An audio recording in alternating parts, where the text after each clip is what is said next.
Hey, salut tout le monde! Bienvenue sur ma nouvelle chaîne YouTube de l'incroyable Spinnerman. Aujourd'hui, on va voir une review de trois mains qui va nous montrer quelques adaptations à faire en cash game, tout dépendant du spot, tout dépendant de nos adversaires, un petit peu aussi de théorie rapide post-flop. Évidemment, mes vidéos vont s'adapter autant aux débutants qu'aux avancés. Donc, on va commencer quand même relativement soft. Puis au fil des vidéos, ça va évoluer. On commence tout de suite. Premièrement, je me retrouve avec les As au hijack. OK, on revoit les positions rapidement. Donc, où est-ce que le petit bouton jaune avec un D dedans pour les débutants, là, c'est le bouton. Ensuite de ça, quand on bouge vers la gauche, on se retrouve en small blind. Euh, Après ça, c'est big blind, UTG, hijack, cut-off et on retourne au bouton. OK, donc pour ceux qui ne connaissaient pas les positions, voilà ce qu'il y en est. Moi, je suis au hijack. Je relance à trois fois le big blind, ce qui est une relance standard en position quand que personne a limp ou open. Donc tout le monde fold et big blind me fait la surprise de relancer à 3,06$. Donc moi, je vais juste suivre. Pourquoi je vais juste suivre? La première raison est simple, c'est que je suis en position. Donc, en ayant la position, je suis dernier à parler. Et en plus de ça, j'ai tout simplement la meilleure main possible au poker, les As, Pocket Ace. Ici, si je 4-bet, ok, parce que je reprends l'action pour les plus débutants, moi, je décide d'ouvrir, donc je raise. Mon adversaire me re-raise, donc il 3-bet, il 3-bet.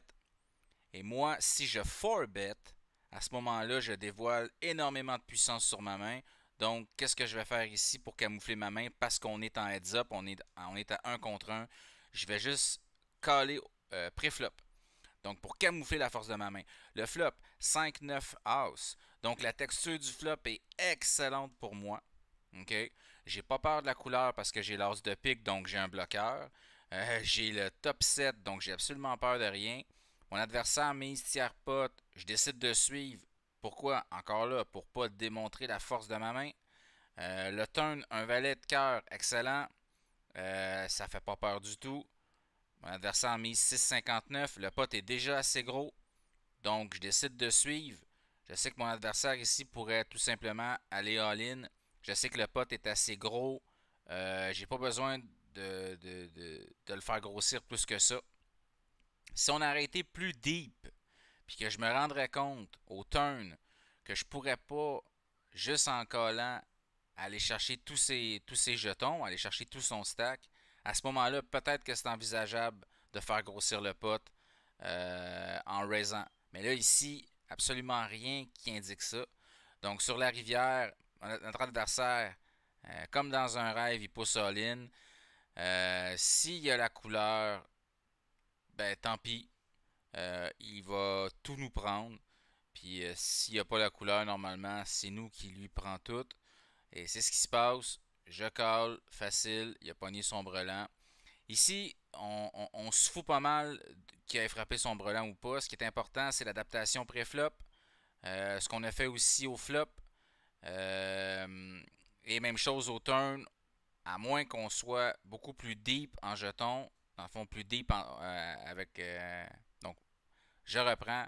Si on est deep stack, donc plus que, que ce qu'on est là tout simplement, donc on aurait eu peut-être chacun 50$. Là, à ce moment-là, ça aurait pu être envisageable au turn de relancer. Pourquoi? Ben, pour faire grossir le pot.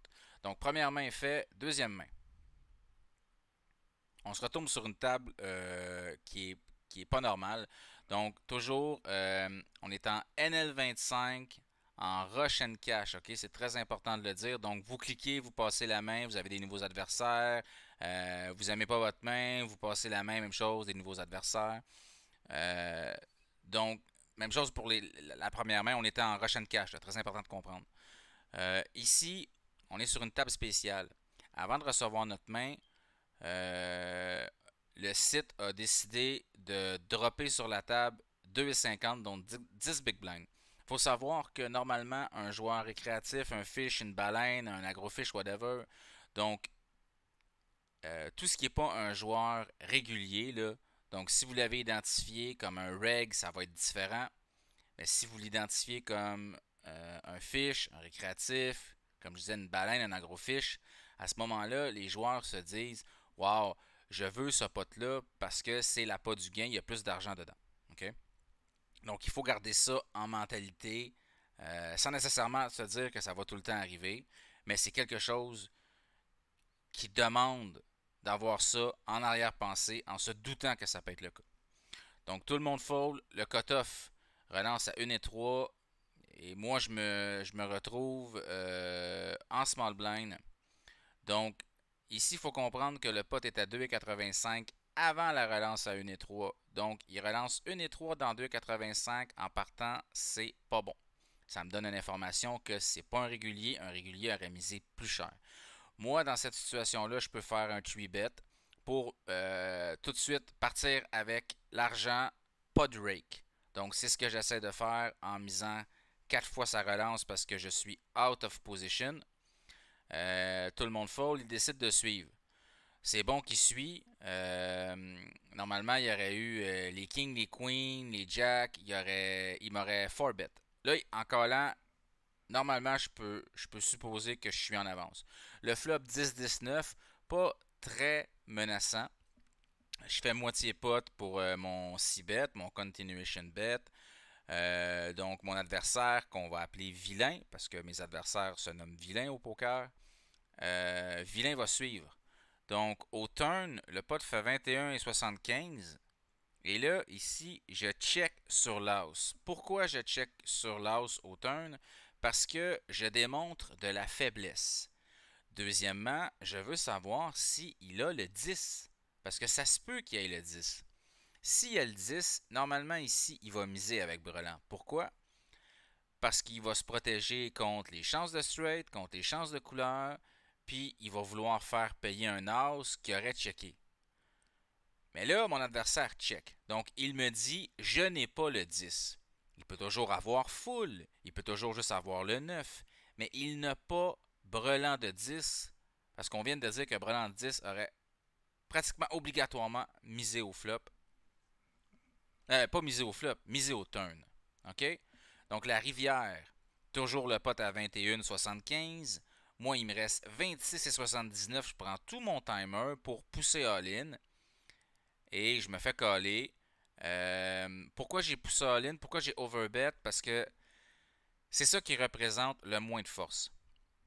C'est un petit peu contre-intuitif, mais le fait d'overbetter 26,79$ dans un pot de 21,75$, donc je mise plus que le pot, ça va tout de suite sonner une cloche dans la tête de mon adversaire que je peux être en train de bluffer. En plus, j'ai démontré énormément de faiblesse en checkant au turn. Si j'avais misé, excusez-moi, exemple ici, moitié pot, trois quarts pot, à ce moment-là, j'annonce beaucoup plus de force que si je pousse all-in en overbet. OK? Donc, une autre adaptation à faire, j'ai été quand même chanceux ici, il a frappé l'house, mais encore là, son call est pas bon sur la rivière. Tu sais, je peux comprendre que je démontre de la faiblesse, puis entre autres, c'est pour ça aussi que je me suis fait caller, c'est parce que j'ai démontré de la faiblesse. Mais c'est une belle adaptation, mais je ne suis pas certain que son call est bon sur la rivière. Mais bon, dans notre cas, ça nous avantage. Et dernière main, donc encore une fois, les As, on arrive au bouton. Donc maintenant, c'est une situation complètement différente de la première fois que j'avais Pocket Ace. OK? Ici, on a une relance de UTG. UTG, c'est le premier à parler. On peut se dire que dans l'éventail de mains possibles, donc sa range, dans sa range, il est souvent plus fort UTG que plus faible. Normalement, c'est la déduction logique, à moins qu'on ait de l'information. OK? Ensuite de ça, au bouton, en position comme ça, on veut surtout pas coller. On veut raiser. Pourquoi? Parce qu'on veut faire grossir le pot. Et ensuite de ça, on veut pas non plus avoir 2, 3 adversaires. On veut jouer ça à 1 contre 1 en heads-up. Donc, je décide de relancer à 2,26. On se fait suivre par le Big Blind, donc qui n'était pas dans la main, qui avait juste mis son Big Blind. On se fait suivre. Et on se fait suivre aussi par UTG. Donc, on est 3. Au flop, il y a 6,88 dans le pot. Check du Big Blind, check de UTG. Et moi, ici, je mise tiers pot. Pourquoi? Parce que sur un flop 4-9-9, à ce moment-là, c'est pas très très dangereux, mais quelqu'un peut avoir le 9 dans sa range. Il faut toujours se dire que sur un flop 4-9-9, un de mes deux adversaires peut avoir le 9. Donc, je mise tiers pot pour faire grossir le pot, puis pour aller chercher l'information. Les deux call, à ce moment-là, on peut se dire un des deux a le 9. OK? Au turn, le pot fait 13,72. Les deux check. Encore là, tout le monde peut avoir le 9 dans mes deux adversaires. Je prends mon timer et je mise 4,53. Parce que là, ici, en misant 4,53, la paire de 9 devrait. Le brelan de 9 devrait se réveiller. Il devrait me relancer. Mais il peut aussi caler. Et moi je vais aller chercher l'information. Je ne check pas ici.